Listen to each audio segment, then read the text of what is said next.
തദ്ദേശ സ്വയംഭരണ തെരഞ്ഞെടുപ്പിനെ നേരിടുന്നതിൽ പ്രാദേശിക കോൺഗ്രസുമായി ചർച്ചകൾ നടത്തുന്നതായി പി.വി. അൻവർ. കോൺഗ്രസുമായി പ്രവർത്തിച്ച് തെരഞ്ഞെടുപ്പിനെ നേരിട്ടേക്കാമെന്നും ഔദ്യോഗിക പ്രവേശനം ലഭിച്ചില്ല എങ്കിലും പ്രാദേശികമായി സഹകരിക്കുമെന്നും അൻവർ മാധ്യമങ്ങളോട് പറഞ്ഞു. പ്രതിപക്ഷ നേതാവുമായുള്ള പിണക്കം മാറിയോ എന്ന ചോദ്യത്തിന് മറുപടിയായി പിണക്കമെന്നത് താൽക്കാലികമല്ലേ എന്നും വിഷയം തീരുമ്പോൾ പിണക്കവും തീരുമെന്നും അൻവർ പ്രതികരിച്ചു.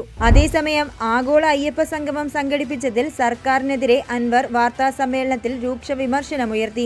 ജാതി, മതം എന്നിവയെ ദുരുപയോഗം ചെയ്ത് മൂന്നാമതും അധികാരത്തിലെത്താൻ ശ്രമിക്കുകയാണ് മുഖ്യമന്ത്രി പിണറായി വിജയനെന്നും മതേതരത്വവും തൊഴിലാളി സമീപനവും വിട്ട ഇടതുപക്ഷവും മുഖ്യമന്ത്രിയും യോഗി ആദിത്യനാഥിന്റെ രാഷ്ട്രീയം ഏറ്റെടുത്തിരിക്കുകയാണെന്നും പി.വി. അൻവർ തുറന്നടിച്ചു. നിവൃത്തികേടുകൊണ്ടാണ് പലരും ആഗോള അയ്യപ്പ സംഗമത്തിൽ പങ്കെടുത്തത്. യഥാർത്ഥ ഭക്തർ പങ്കെടുത്തില്ല എന്നും പി.വി. അൻവർ പറഞ്ഞു.